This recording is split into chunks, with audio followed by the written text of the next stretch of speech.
Good evening, everybody. Thank you for joining us.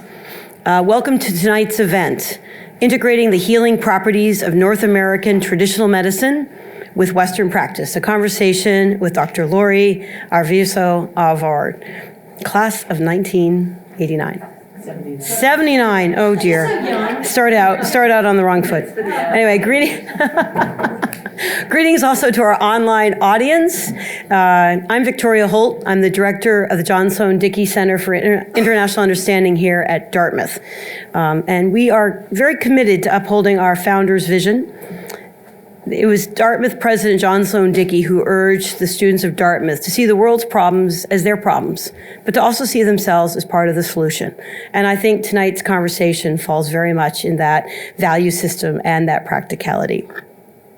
So I'm particularly happy to have you here for what we call the Mary and Peter Dahlman 1951 Great Issues Lecture. The Dahlmans were actually quite an inspiring couple. Peter, class of 51, was a distinguished medical researcher and professor, and his area was nutrition. And he was particularly excited that his work had public and civic applications. His wife, Mary, was also equally impressive. She was a giant in the world of endocrinology and one of the first women to be a tenured basic science faculty at UCSF. Her field included looking at how feeding and comfort food are important to stress dynamics, hormonal response, metabolism, something that we look at today as part of generational trauma in different populations. So in particular, I'm glad that it's their series that also brings our speaker here. And I will say you come after a few other, I'll just mention briefly, last year we had Ambassador Keith Harper, who is the former U.S. Ambassador to Human Rights Council and himself an expert in Native American law and practice. We've had Dr. Adowo Abajide, an expert in climate change who spoke about what's happening from future cities. And also Ambassador Susan Rice, who today is the former National Security Advisor to Barack Obama and the current Domestic Policy Council Director for President Biden. So thanks again to the Dahlmans for their support. So, Dr. Alvord, who graduated from the class of Dartmouth of 1979, went on to a career in medicine and health. And she has said through many interviews earlier that when she grew up, she did not know a Navajo surgeon and had no personal plans to become one. But her subsequent education took her exactly in that path. She went on to Stanford School of Medicine, which led her through a Western system, and a successful career as the first female Dindi or Navajo surgeon. Diné or Navajo surgeon. It's one hallmark of her success that Stanford has honored her as being the recipient of the 2018 J.E. Wallace Sterling Lifetime Achievement Award, handed out to very few of Stanford's graduates. Her parallel clinical work focuses on how to bring traditional Navajo philosophies and practices of healing to a more Western medical system. Elements of this approach include access, communication, comfort, cultural respect, among many, many other efforts. So what she really brings to us today is experience with a lifelong path of living and learning in multiple worlds, and the dedication to bringing the best of both of those to all of us as part of her healthcare leadership, her clinical practice, and her engagement with communities such as our own. So we're very grateful to have her here today. Just a brief on process. After the doctor gives her remarks, I'll invite my colleague, Dickey Associate Director Dawn Carey, up to introduce the panel who will join her. So, Dr. Alvord, the floor is yours. My name is Lori Arvizo Alvord, and I am a member of the Sinajini clan, which is the Black Streaked Wood, or also known as the Ponderosa Pine clan of the eastern sacred mountain of Blanca Peak, which is near Alamosa, Colorado, and also Ashihidene clan, which is the Salt people, and they are one of the earlier clans. I come from Crown Point, New Mexico, which is also the Eastern Navajo Agency, and it is not exactly on the reservation, but it's in the checkerboard area, which is where the lands come together between the reservation and the Bureau of Land Management and other private land and things of that nature. I feel like I am married to Dartmouth. I have left Dartmouth as an undergrad, only to come back later as a Associate Dean for Student Affairs overseeing student affairs and admissions and diversity at the medical school, only to be divorced by Dartmouth when they let me go in 2009, only to be called back by Dartmouth for their baccalaureate address in 2017, and now again here for the Dahlman Lecture. And so I think even though we've tried to leave each other, I don't think we're going to be doing that. So, and I gave a convocation a long time ago for James Wright at the very beginning, and he got a Navajo rug out of that. So that was good for him. I truly am the product of Dartmouth, literally. Some of you may recall when President Kimony started the Native American program, which was Native American programs, Native Americans at Dartmouth, and the Native American Studies program, which later became its own department. And he did that with Michael Doris, who was the first chair for Native Studies here, and is an author that some of you know quite well, probably. And if it was not for them, I would not be standing where I am, because that Kimony recreated or recommitted Dartmouth to Native education. That was the original charter, and that is what he decided to do. And from that time, he brought many Native students from all over the country, myself being one of them, May being one of them as well, May Houston here. And so really, if I had not had that start, I don't know that I would be a surgeon and an author. I don't know that. And so thank you, Dartmouth, my husband. Okay. I'm going to start the talk with a reading from The Scalpel and the Silver Bear. The Scalpel and the Silver Bear goes lots of places I don't get to go. It's used in quite a few courses and has been curriculum for Georgia College and State used it for their whole freshman year, and Navajo Prep also used it in every course they taught for a year, and University of New Mexico made everybody read it one year. Unbelievable. So anyway, starting with this to take you to a ceremony. It is the night chant, and it's held in winter. And this is to, Diana, I'm having a little trouble moving this PowerPoint over. Can I get, okay. Oh no, that's the one I need. Never mind. Another class of 86.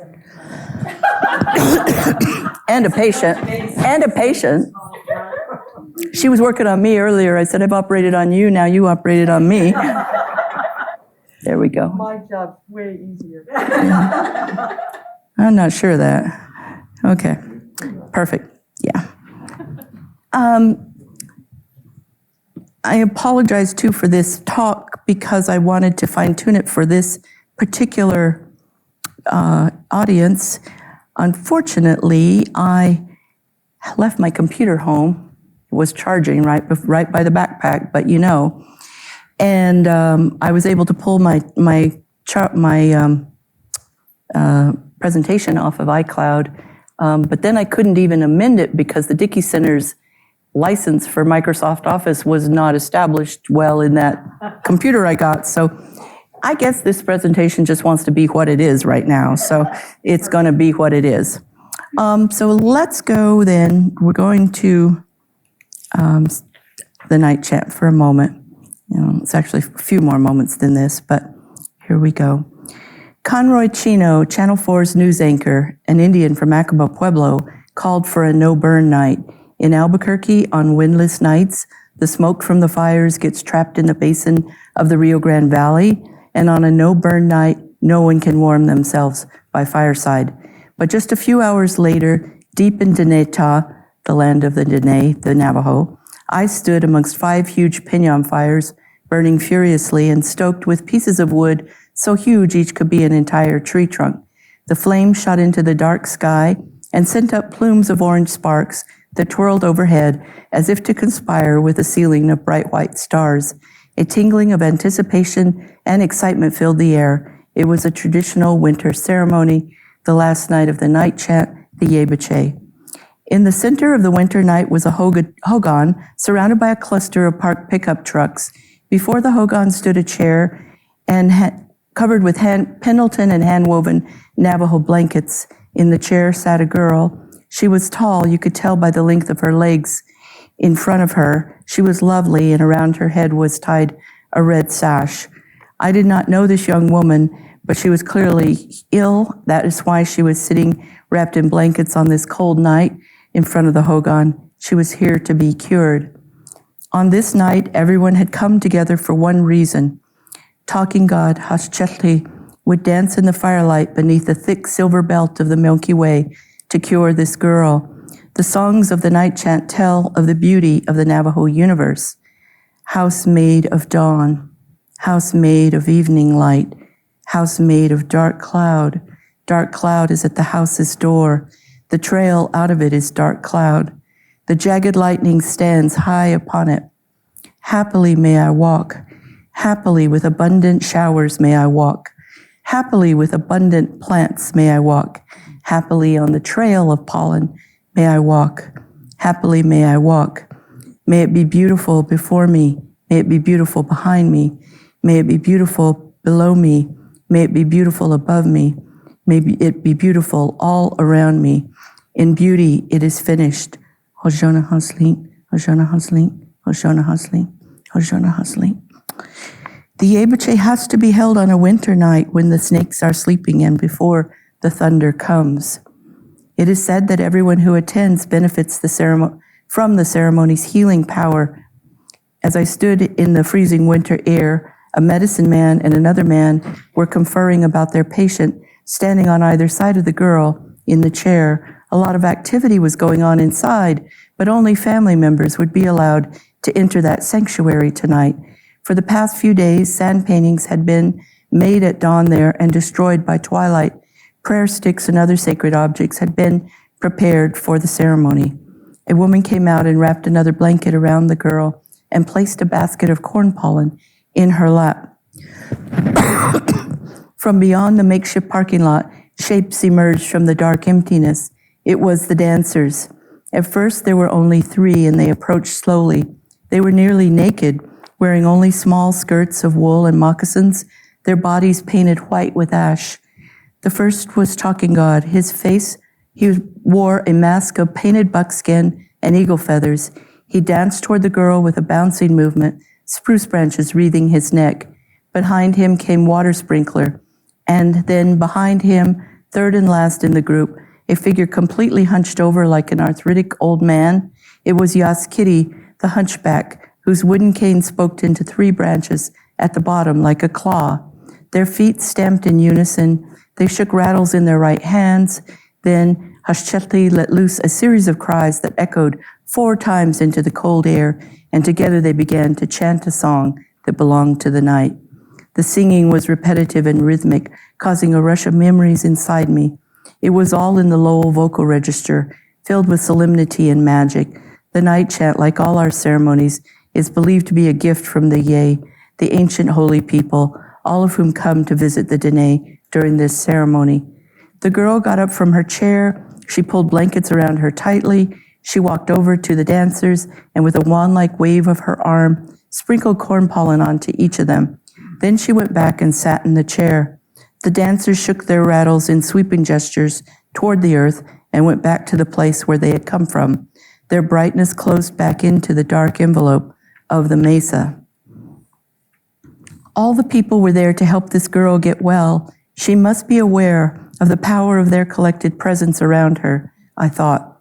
She could feel, see, and smell this medicine. It was hypnotic. The repetitive chants, the smell, the swirl, the sting of wood smoke, the rattles and rhythms of drums, the appearance and disappearance of dancers. In spite of my formal medical training, I knew that being surrounded by one's family and greater community for 9 days, seeing dancing holy people smudged with gray ash, bringing healing chants from the dark mesa, would have a very positive effect on her condition, whatever it might be. Ceremonies are magical and powerful.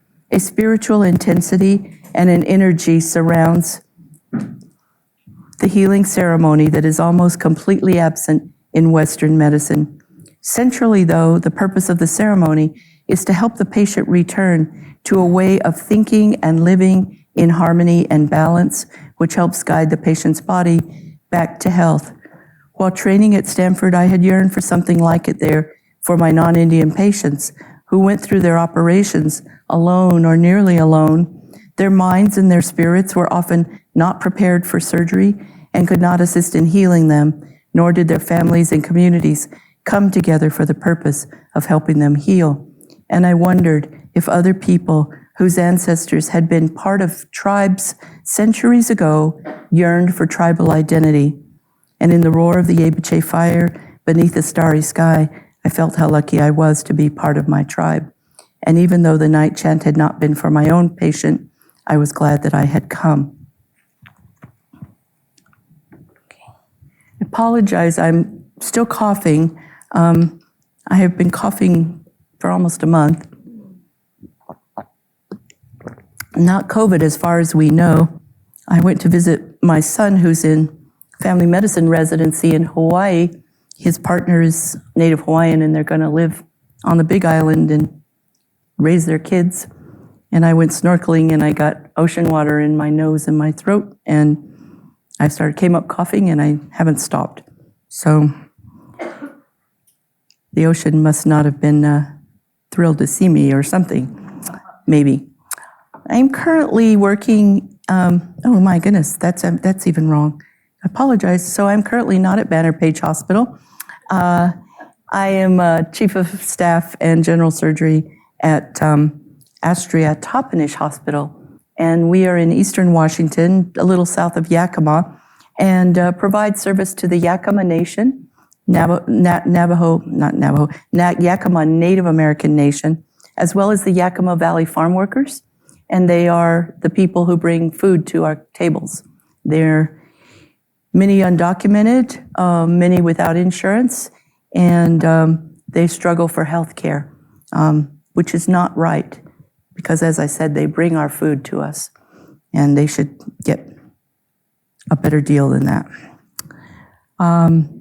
Again, cruise on by. We lived in Lake Powell. It was awesome. We had a very cool boat, and we went on many wonderful trips, but now we don't.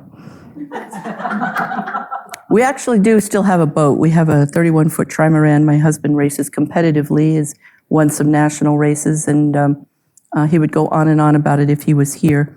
But it's been, it just came out after several years. It was in storage, and we sailed it on the Columbia River, and we hope to go to the San Juan's Islands soon. This is a slide of one of my ancestors, Jesus Arvizo. Jesus is not Navajo. Jesus is Spanish. Jesus had fair skin and blue eyes.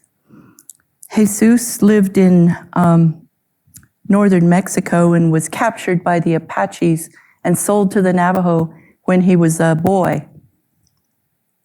They say for the price of a small pony. He was raised with the Navajos, initially considered a captive, a prisoner of war, sort of. But he became the chief interpreter for the Navajo tribe. You can see him on the far right or left, however you're looking. And he interpreted our treaty with the United States of America. And so he learned Navajo, he spoke Spanish, so it was Navajo to Spanish, then Spanish to English translation. And he gets to be in this talk because he also served as a translator for Washington Matthews, who wrote a book about the night chant many, many years ago, still in publication by the University of Utah. So he is my grandmother's grandfather. And just as a funny little aside, there are many Navajos named Arvizo. Everyone I have ever met can trace their lineage back to him. He had 4 Navajo wives and 1 Mexican wife. He was quite a guy. However, they were mostly sequential and not all at the same time, I'm told. You know, it's kind of hard to keep going in those days, you know. mid-1800s. All right. This is the Navajo Nation. And does my cursor work? Can you see that arrow? Yes. Okay. We are going to go to Chaco Canyon for a moment and then over to Canyon de Chelly, because Canyon de Chelly is where the night chant was born. But Chaco is one of the homes of the Anasazi. They are the ancient ones, and they have some wisdom for us. This is also a picture of our land and place geographically, but it has our 4 sacred mountains, east, north, south, and west.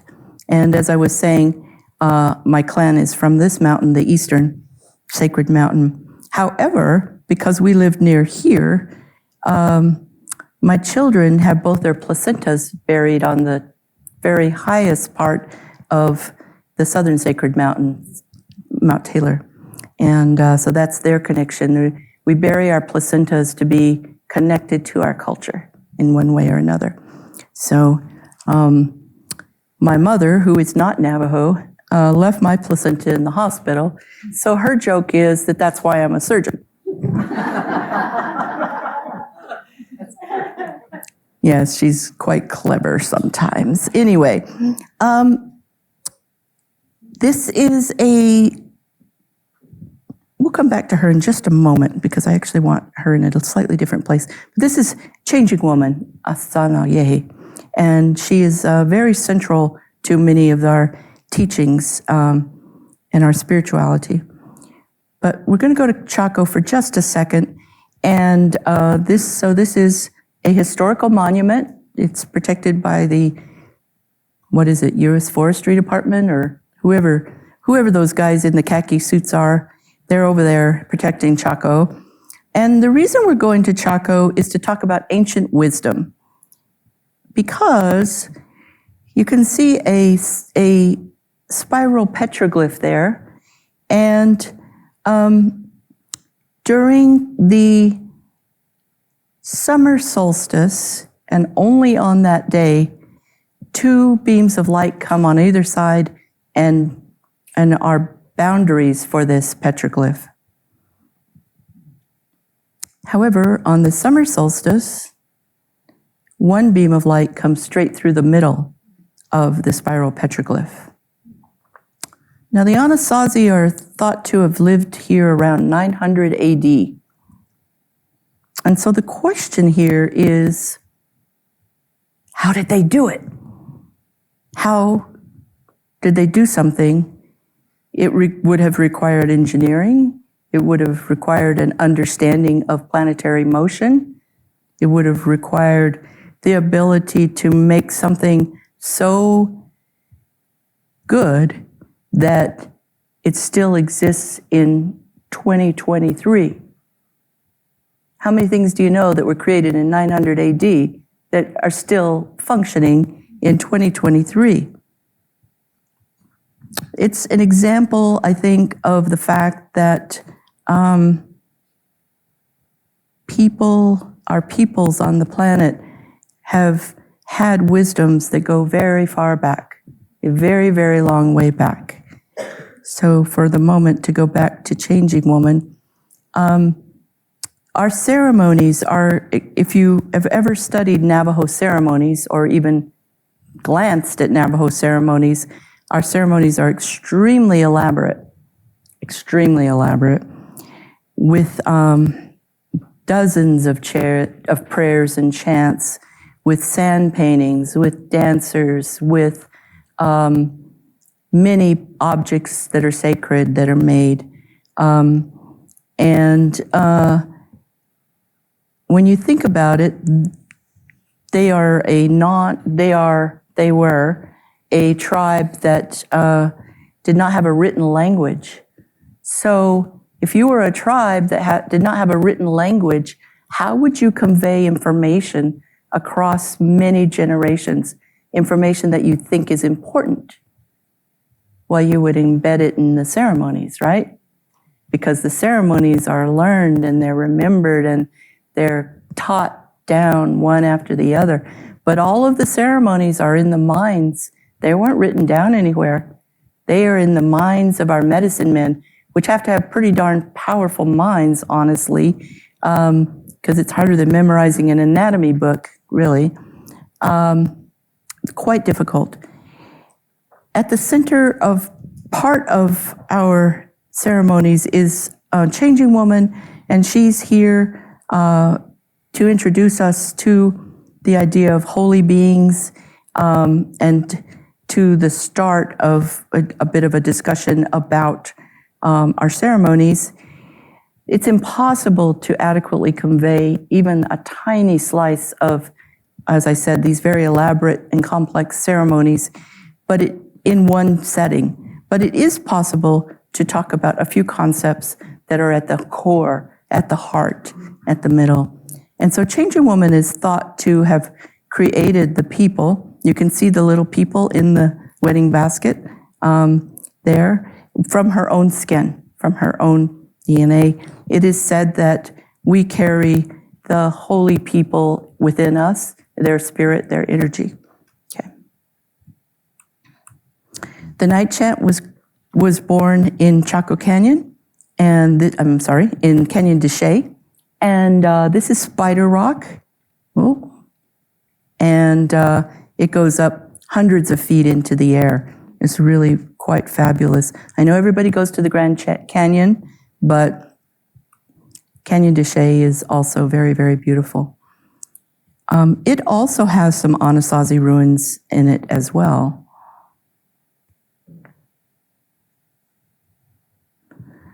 During part of the ceremony, sand paintings are made. This is one in particular that is showing depictions of the holy people, the Yei, also known as Kachina if you're Pueblo, but we're not Pueblo, nor do we want to be. Anyway, that's a Pueblo joke. You want to hear another Pueblo joke? What do you call a 3-foot Hopi doll? Life size. Okay, they're not very tall. Anyway, so these are very, very complex paintings, and they are made, they come straight from the mind of the painter to the hands, and the sand is then, as you can see, released to create these. And you can't mess up. You can't get it wrong. It has to be perfect. So this requires quite a lot of skill. Patient sits on the sand painting during part of the ceremony, and at this time spiritually joins with holy energy, an energy that is sacred, with the holy people. And at the conclusion, the paintings are destroyed. They're very much like the mandalas, the Buddhist mandalas. And there's actually a comparative work between the Tibetan Buddhists and the Dene by Peter Gold, which shows a lot of similarities. The dancers wear these headdresses, and I wanted to show these to you so you had a better sense of the ceremonies in there. This is Talking God here, and this is Calling God, if you know these beings. These are the children of Changing Woman, the twin warriors here. And then down here, I would have to say he's my favorite, is Yaskiti. He's the hunchback that I talked about, and he is one of the Blue Ram people. And he will come back in the talk at the end when we talk about the importance of the natural world and its spiritual significance, because he plays a very important role in a story that's in the Night Chant. I need to cough.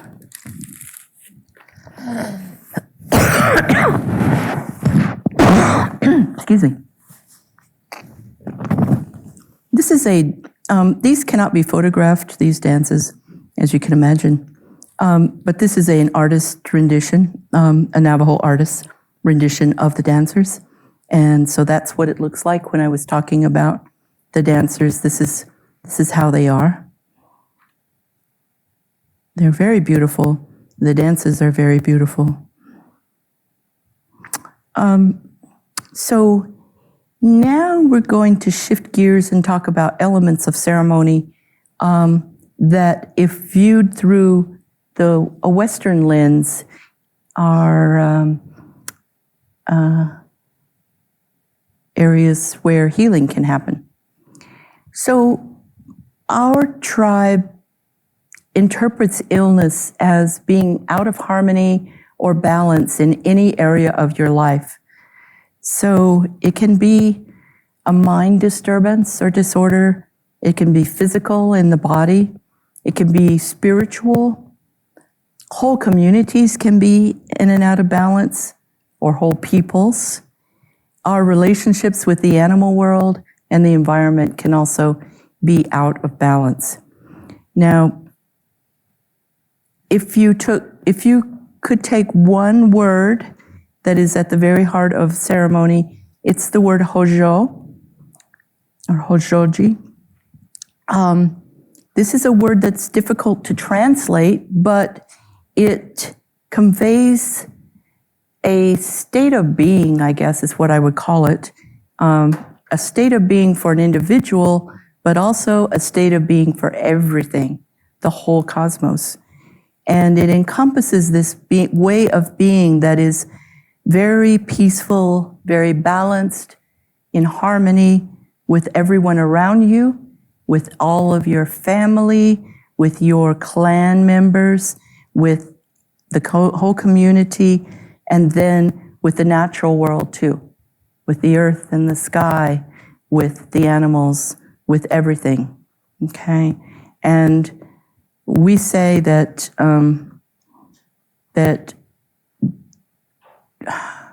life begins with an energy that comes into our being, and that energy is in everything, and we are connected to that energy through sacred winds, which are part of our breath. Our breath exchanges with ancient winds, and the winds are carrying the energy of our life and all life. It's kind of a big idea, gotta say. But yeah. A slightly more deeper element is what is called Sa'anagai Bekehojo. And this is a very, very interesting, I was going to say phrase, but it's really a concept or a way, I guess. It is literally translated as living through your whole life with spiritual balance and harmony, living in harmony with all around you, living in peace, and loosely translated as walking in beauty, but not just the physical beauty that you think of when we say beauty, but more of this way of living that is not only in harmony with everything around you, but deeply interconnected, and you're aware of that connection, and you're feeding those connections, and so you're not only caring for yourself, your family, but you're caring for your extended family, for your community, for all people on the planet, and for the planet itself and the universe. And because it's inside of, this energy is inside of all of us, we do not feel separate from one another. This kind of is similar to non-dualism in Buddhist thought, that we're not separate. And when we're not separate, we don't think of everything as being not me, other, enemy, all those things that create antagonism and competition and disharmony.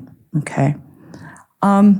So yes, this is a universal force that connects all things, and is therefore everything's interconnected. The energy is good and pure and beautiful. And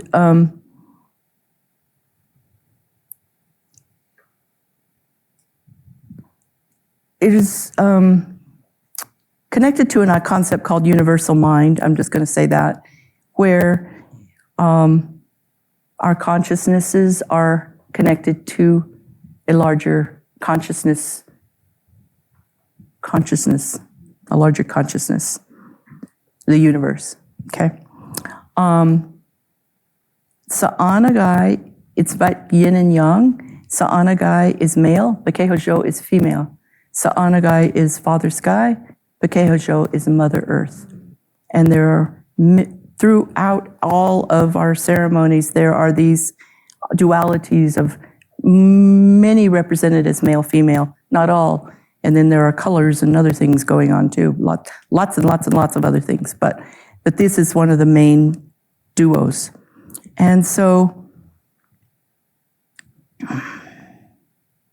we're going to talk a little bit about mind and mind healing. We're going to talk about physical wellness, food, and then spiritual or natural world and spirituality. And I'm going to cough again.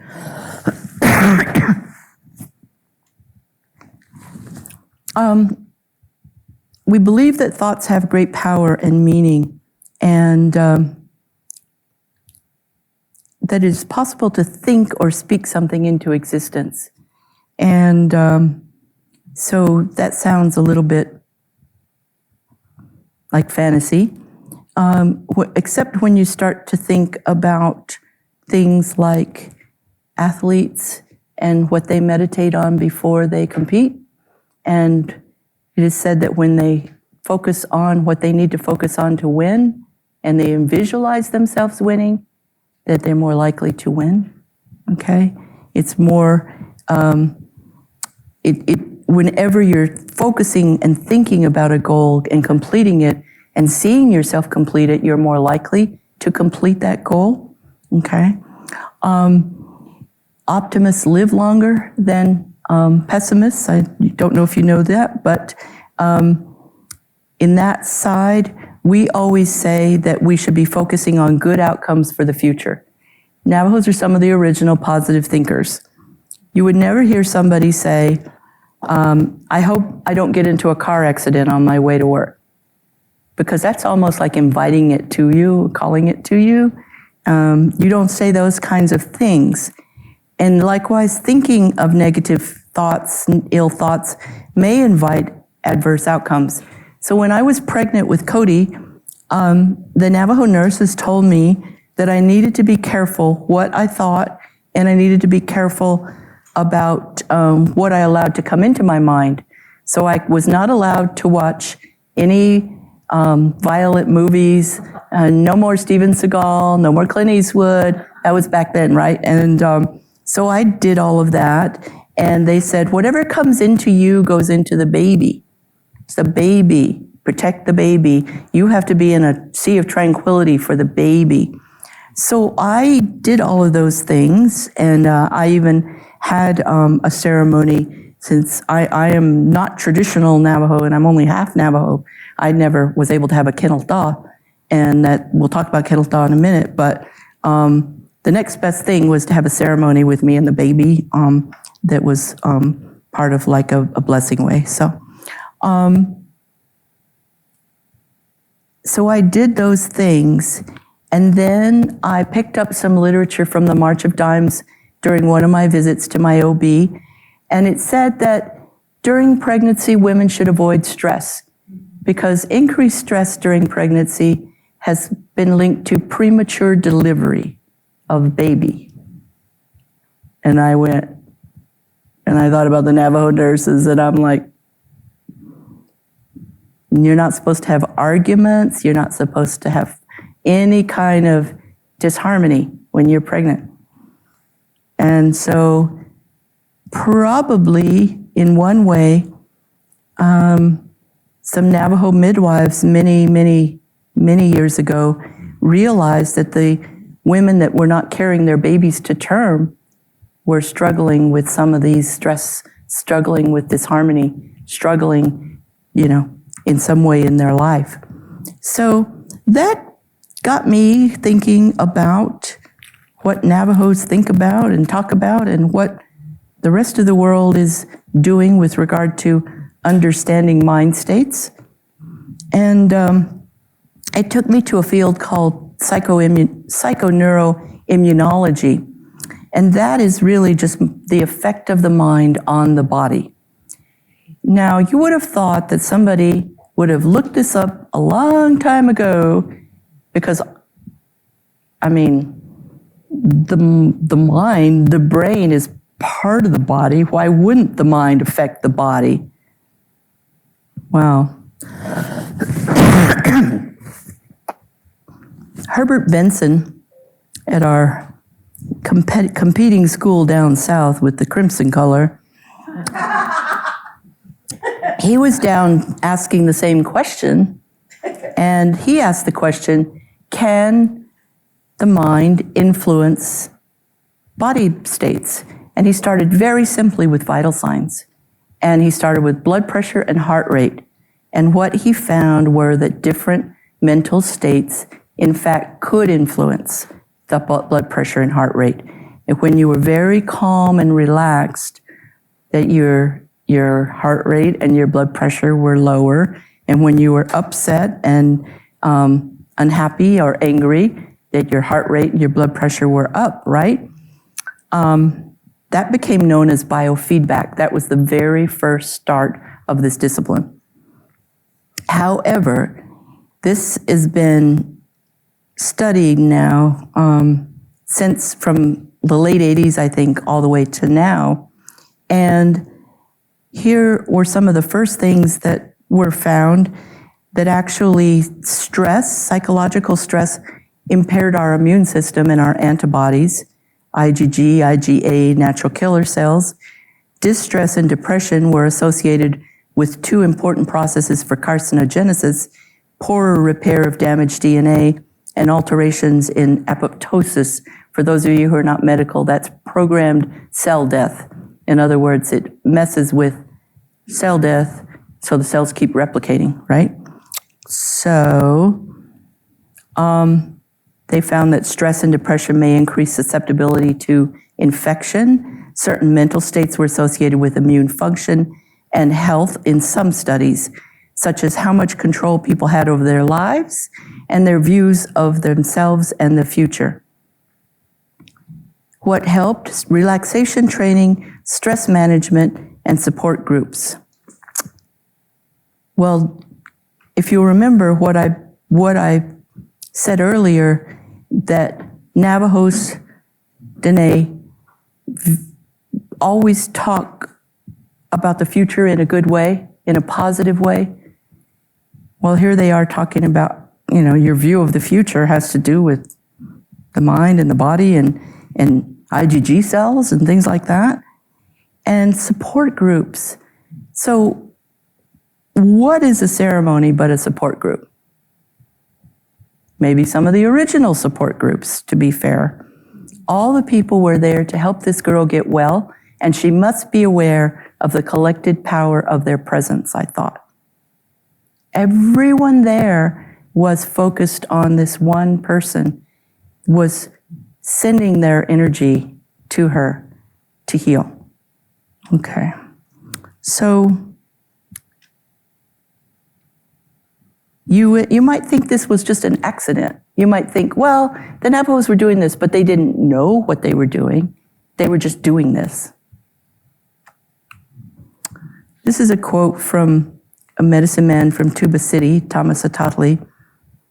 The key to restoring a person to health, whether it is mental or physical, is purifying their thought. That the thought is the foremost energy that we have as a person. A ceremony is done to beautify our thoughts again, and if that can be done, the rest should follow in terms of the physical self. Hojo, the state of being, is this purifying, it's this cleansing, it's removing the negativity, it's defragging our hard drive up here. That's what it is. And it's said to be extremely powerful It's also described as glittering. I'm not sure why, but it's glittering in the talk. So, the key to restoring someone to health, the thought, our minds are the foremost energy that we have. Well, if I had been able to update my slides, I would have added that these studies in mind-body medicine have gone on to show things like mind states and meditation can actually help with chronic pain. It can help with depression, and actually even changes in telomerase, which if you guys know what telomeres are, that's those chromosomes that decide how long we live. Interesting that mind states could be working on those. We'll go over to a few other things in just a moment. Did I miss? Just a second.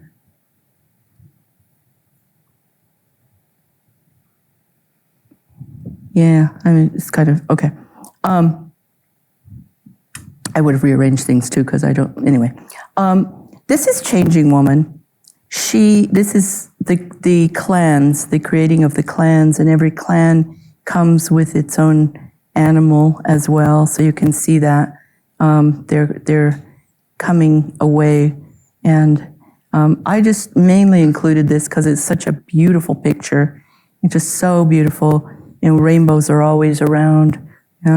All the most beautiful things are there. I'm going to come. Okay. This is a picture of a young woman. She's mixing a batter of corn for a corn cake, and she's making a huge corn cake that is baked in the ground for a ceremony that celebrates when she moves from child to woman, from the puberty ceremony, okay? And during this ceremony, a lot of things happen, but some of the more salient things are that she receives a lot of teaching by the women. She is taught how to live. She receives advice, but also during part of it, she lies face down on blankets and her body is massaged by the women, and they tell her that she is going to be beautiful and strong and that she will have long hair. What's the business with the hair? Who gives a hair? Who cares about the hair? Well, what's hair made out of? Protein. What does long hair signify? You have a lot of protein. What does it mean if you have a lot of protein? It means you're very healthy. So hair and the strength of hair, you might want to think of Samson and Delilah too. You know, why was he so strong and had all that hair? And anyway, stop with that. But these are the things that she is told. Her body is molded, not to say that she will be physically pretty, beautiful. When I say she'll be beautiful, it is Hojo beautiful. It is not pretty with clear skin beautiful. This is what she's told. And then during part of this ceremony, Changing Woman merges with her, and she is Changing Woman for a period of time. She is holy, she is sacred, and she is able to bless anyone that comes, anybody, and they can be healed through her. It's very powerful. And the reason I tell you these things is to make one big point, which is these are the messages that are given to women in this tribe. These messages tell you you are powerful, She runs every morning to meet the dawn, and the holy people help her, and no one can catch her. She is strong. Imagine what it was like to come into adulthood with that, with your community sending you forward with those messages. And then imagine, if you want to, Western cultures, emphasis on how you can never be thin enough, and how all the magazines show women who 99% of us could never be as pretty as, and all of that nonsense it makes women depressed, it makes them anorexic, it makes them sick, it makes them have bulimia. What if we were telling our women these things? What if we were sending them out with power, big power? And of course, we are a matriarchal society, matrilineal and matrilocal, and women own all the property. So there is that. It's a very powerful, though, way of showing that what goes into our minds actually does affect our health in many dimensions. In other words, our self-image, it matters. For that matter, let's talk about old people and what messages are given to people in Western society when you age. Let's talk about ageism. Let's talk about how women feel devalued once they pass a certain age. Let's talk about that for a moment. We do need to fix that. In our society, the grandmother is the most powerful of all. She makes the decisions. She decides. She has the experience, and she's treated as such. And imagine heading into old age, and you don't have that. You're out in the world, and you are losing your value by the minute. And somebody's going to let you go from your job because you're not young enough looking. You're not. And I don't mean to focus just on women. It's happening to men too. And men are feeling the same things. It's about how we treat our elders. So if, in fact, the mind can affect the body, then anything that comes into the mind can affect the body. So on one side, I have all the ways that things can come into the mind, through sight, through sound, through touch, taste, smell, breath. And on the other side, I show some of those integrative medicine things, some of those alternative medicine things, some of those things that a mere 20 years ago everybody scoffed at, except those few people who are willing to step off the beaten path and maybe go check them out, maybe go see what it was all about. And so, as you think about all these things, it's like, why wouldn't all those things help you heal? If it's affecting your mind, and some of these are physically affecting your body too, like massage, even touch, as people need to be touched. You're probably aware of a very famous study where babies weren't held. They died. They died. They needed to be held and touched. But we still need to be held and touched through our whole lives. If we are not being held and touched, then we feel empty. We feel all somehow, as we say in Navajo. We feel all somehow. So, May's laughing because she's heard it so many times. Anyway, so these things are all ways that we can influence us.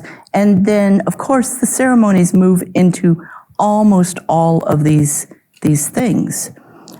In particular, I want to focus on meditation and guided imagery, I guess. Oh, I don't know. Music therapy, chant, and drum is right there, too. I mean, there's a lot of chanting and prayers and drums. And for that matter, for those of you who have an interest in chi energy, acupuncture, and all of that, acupuncture is a vibrational energy. I've had acupuncture treatments, wow.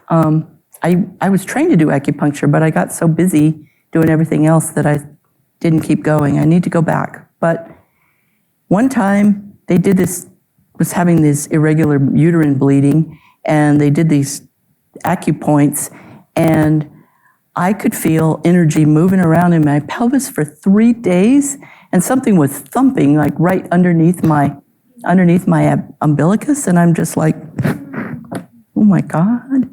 But if you imagine that chi energy, which is very real, acupuncture is very real, the acupuncture points, is affected by vibration, then why wouldn't chant and prayer affect us as human beings if we contain these vibrational meridians, as they say? So meditation, yes, we do meditation. We don't do it as concentration meditation, where you sit and you have empty your mind and you don't keep thinking. I spent quite a long time in the Upper Valley, actually, doing quite a lot of Buddhist meditation and Zen.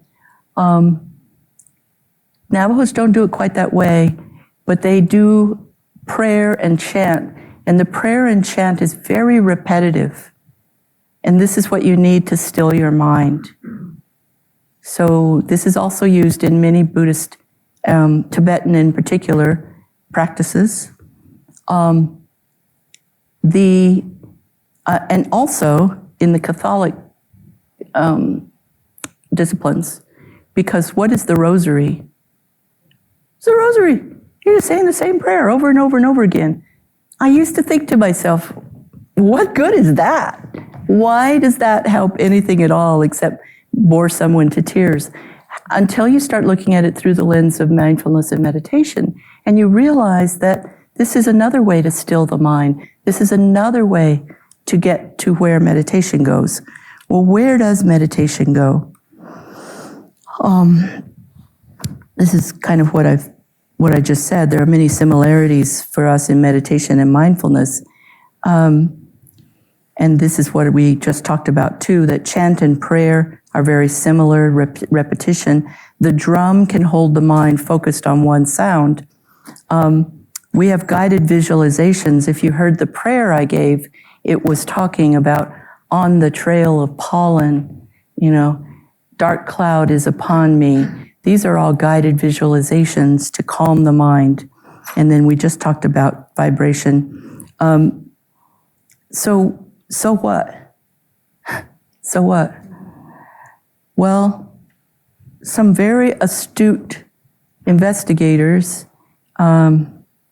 Richard Davison and Sarah Lazar started this.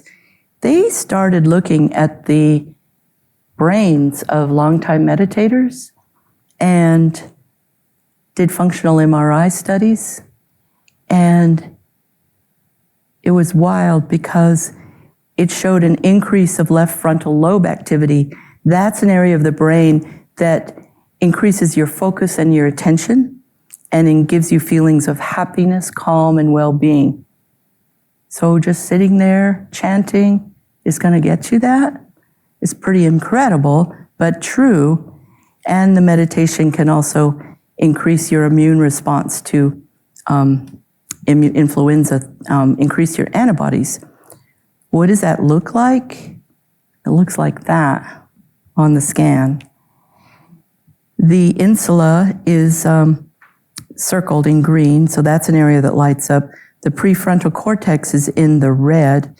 And you know what else they found? That the cortex was thicker. The brain's cortex was thicker. I mean, it's one thing to light up part of your brain with meditation. Okay, I can see that. How do we jump to cortex getting thicker, though? And I don't think we know the answer to that. But something that's powerful enough to physically change our brain is something that's worth having a lot more understanding about. So it is entirely the case that not only do the medicine men know about the power of the mind, they may not be doing functional MRIs, but they are definitely doing they do understand the power. And I see you, Dawn. I'm going to go faster. And I know it's hard because it's so dense. Let's talk about physical wellness. And I can send anybody the slides that wants in case it's going too quickly. But traditional lifestyles require you to be physically vigorous. You do not get to be a couch potato if you live in traditional society. Why? Because this is pre-industrial. Because if you want meat, you have to hunt it. If you want food, you have to grow it or make something to trade for it. If you want water, you have to haul it. You do not get the option to not use your body. And as human beings, we are designed to use our body. We are designed, if we don't use our bodies, we get sick. We get fat. We get osteoporosis. We get stiff. We get all kinds of bad things. Our muscles don't work well. Physical wellness is essential. It's valued in ceremony. It's built into ceremony, like the running in the Kennel Da.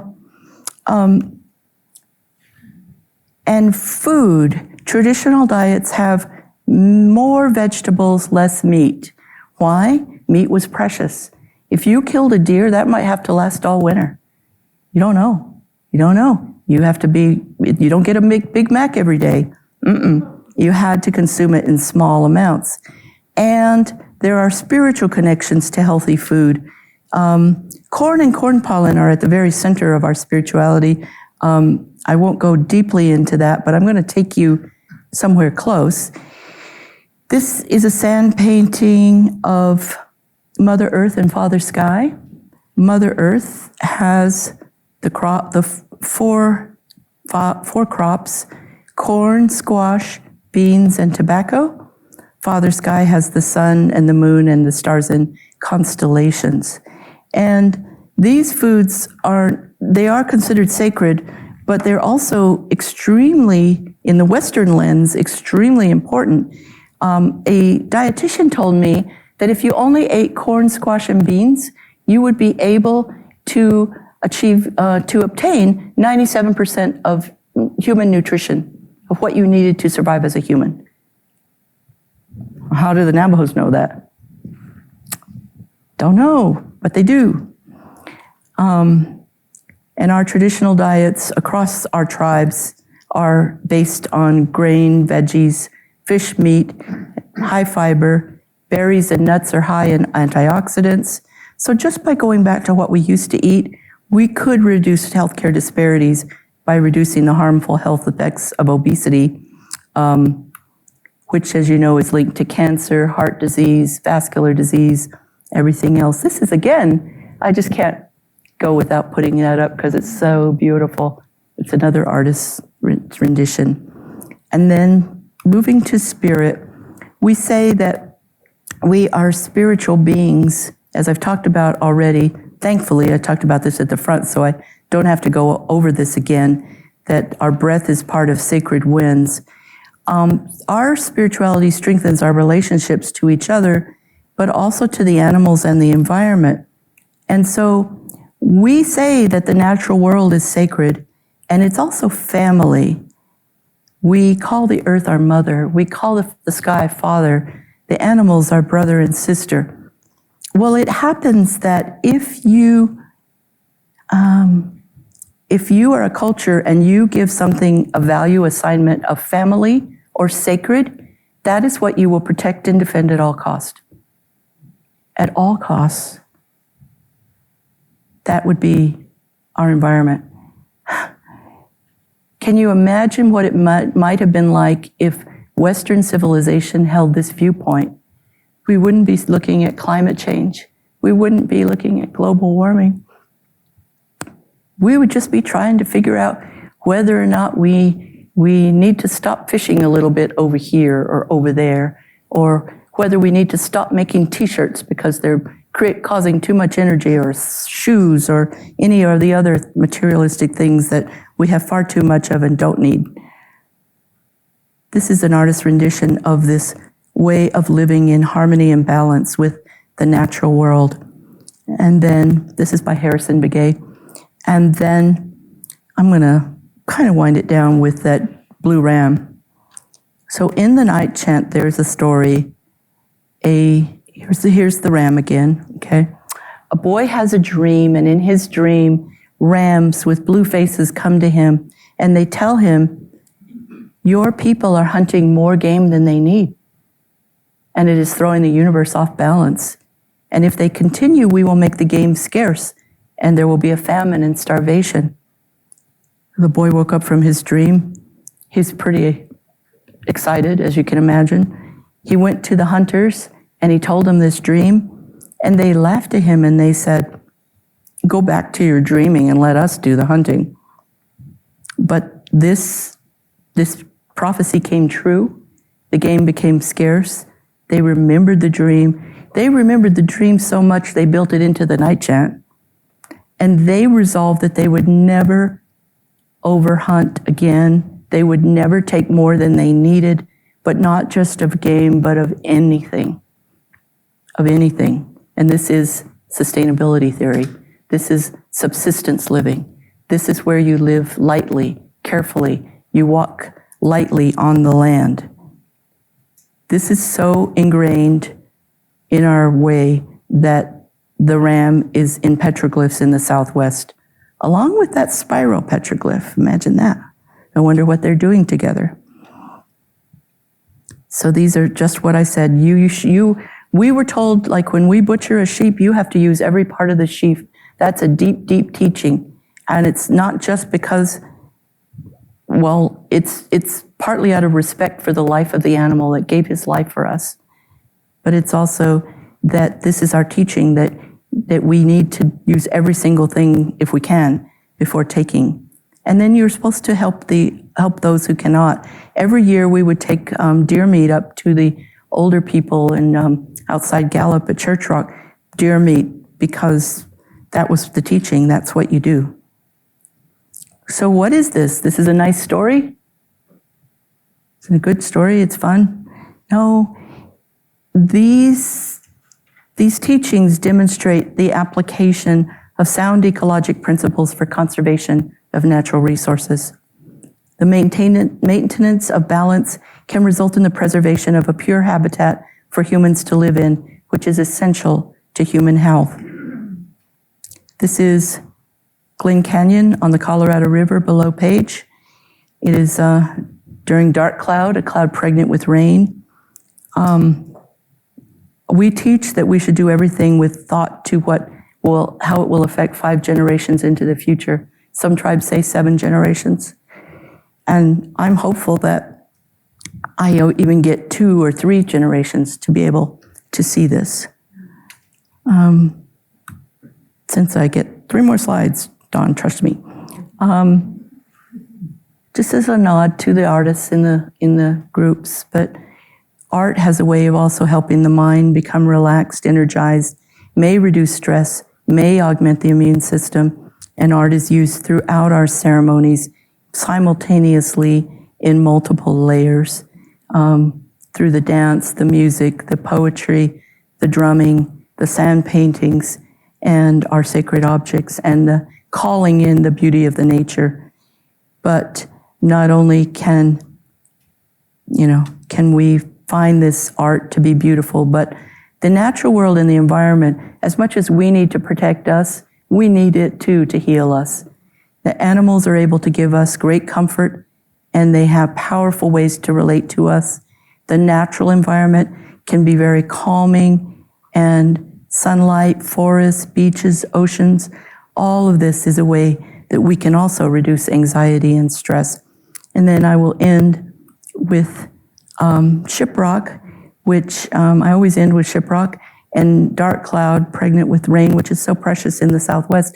And thank you so much for your time, and we'll keep going.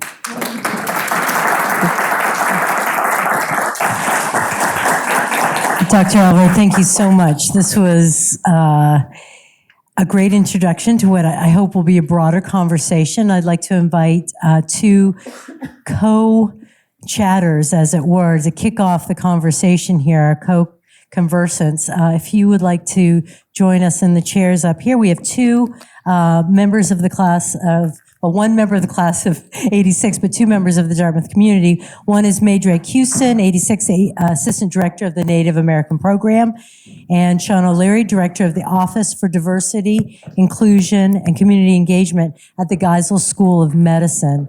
I hope you can kick off with some of the elements that she's brought up here.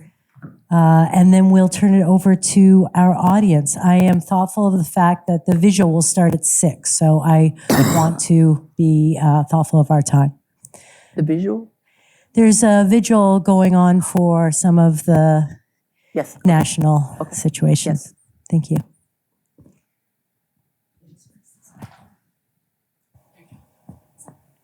Hello. Hi.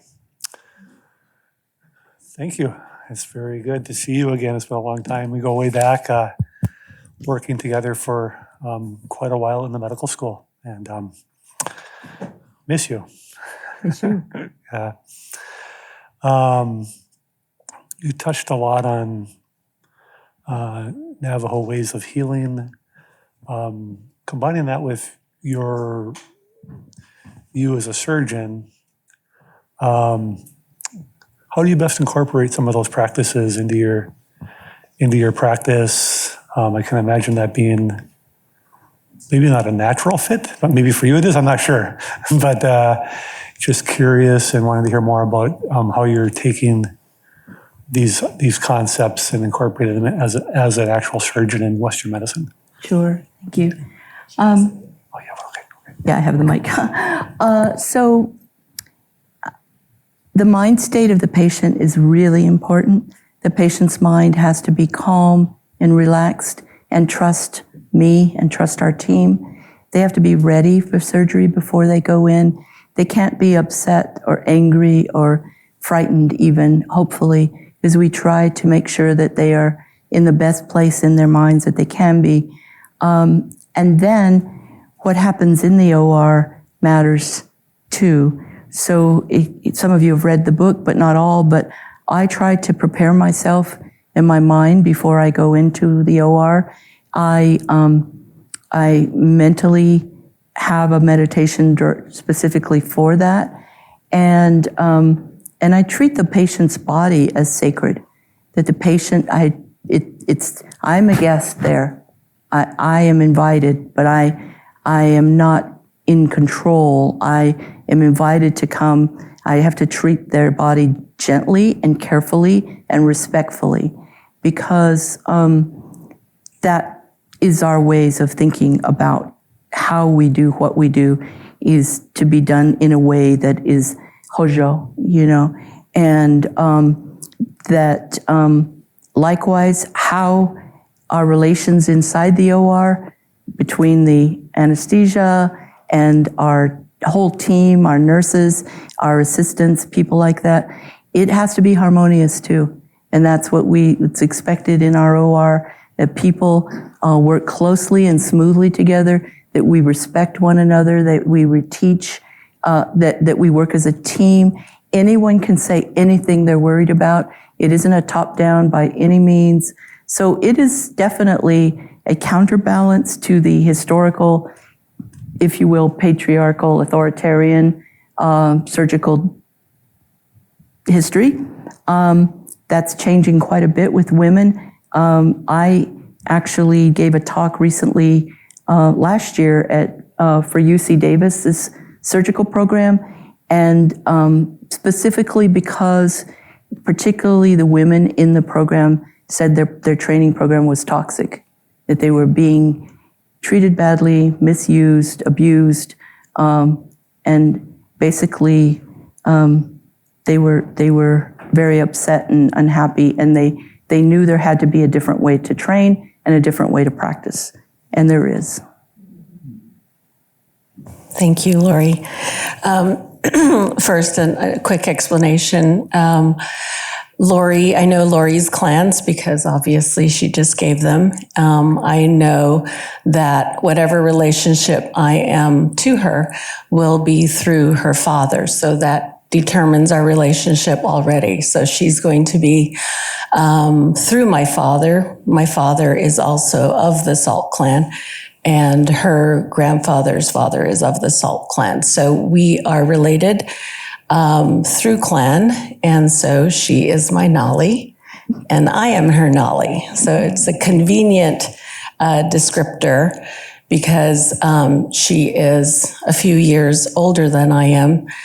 She becomes the female grandmother to me, and I become the female grandchild to her. So even if I was a month younger than her, I would still be the grandchild. So this is the familiarity that is created by our clan system. And I know she talked about it in one of the chapters in her book about how she establishes that intimacy with her patients so that they can create that comfort that she would like moving forward. Does anybody have any questions right now?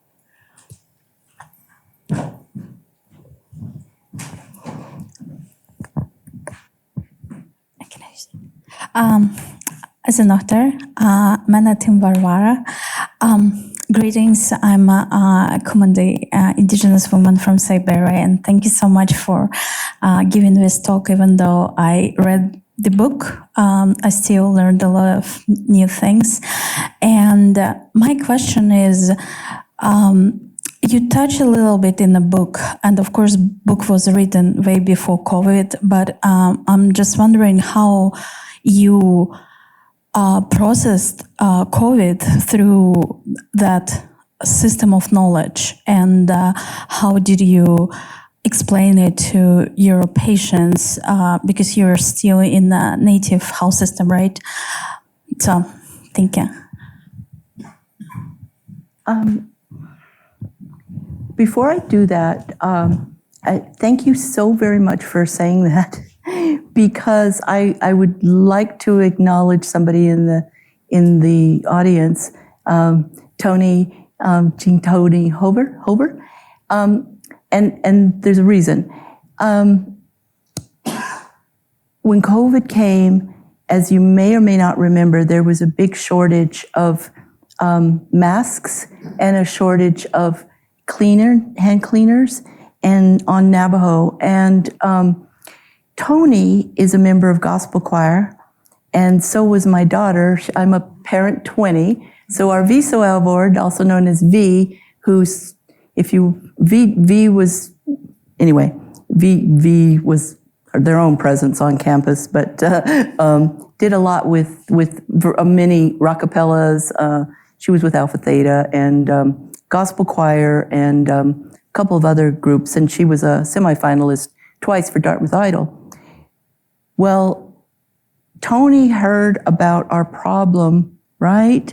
And she mobilized the Upper Valley mask makers. And these women made masks for the Navajo, hundreds and hundreds and hundreds of masks for our chapter in Crown Point and the chapters around, and sent them down. And you can answer back, but I think that it was a sense of profound gratitude on our part, as well as, I think, a sense of feeling a need that you all were able to do that filled your heart too. If I can just say something about that people do. When I asked the mask makers if they would be willing, the concept of the Upper Valley mask makers was only by donations were we going to give masks, but it was for the Upper Valley. And I asked if they would be comfortable with my request to send to the Navajo, and people poured in. So in the end, it was 2,000 masks that people gave me to send. And it's the reason it's important in what you're saying is that it brought community to all of us. Right. At a time we were in isolation. Right. sitting in our machines sewing away. But we got connected. So it wasn't just that we sent gifts to the Navajo, it came back to us in many ways as that sense of non-isolation and understanding what we had and what we needed and what other people needed. And it was a circle of warmth and love that I just don't know if we can ever, it's an amazing thing to have. It would be hard to duplicate such a beautiful thing, but we should be doing that. Right. And that effort, because we're all connected on social media, right? That effort, my sister, Karen, was sort of at the center of a hub that had many other groups making masks too, because they heard of this and they started helping too. And then one group got a whole truck and brought down all kinds of things that were needed, the cleansers and the hand cleansers and things like that. And so it really was this amazing force. You asked the question about COVID, how was it thought of by Navajos? I would call it probably a disharmony. It's a disharmony in the universe. For whatever reason, this COVID came and it caused illness. But I can tell you something about our tribe. Our tribe had, I think, the highest vaccination rate of any group. We were way up in the 90s, very early. We also had basically, what was that called, where they didn't let people move around? It was it was lockdown. Yeah, it was lockdown and quarantine. People were not allowed to be out and about moving around. People complain about wearing masks out in America.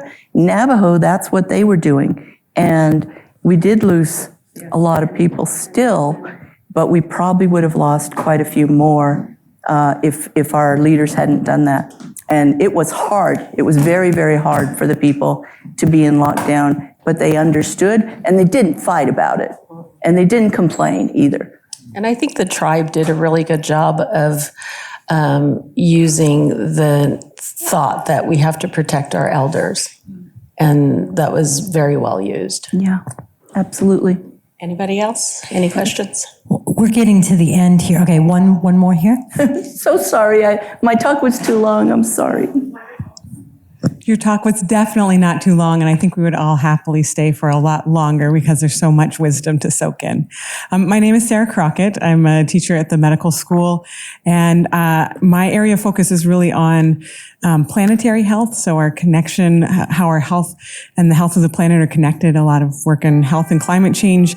And I also specialize in wilderness medicine, and I really like to use the phrase wilderness as medicine as my area of focus. And the more I do research, much like you, the more I find that the concepts that I feel really be most impactful are deeply connected to indigenous ways of thinking. And I'm really trying to wrap my mind around this concept that keeps coming up in my medical education work of indigenizing pedagogy, indigenizing how we teach. And yet, as someone who's coming from Western mindset and Western training, my question is, how do we do that? So here we have our indigenous leaders sharing your wisdom, but how do we go about indigenizing our classrooms, indigenizing how we teach medicine so we can find this balance, this planetary health? And that's my question for you.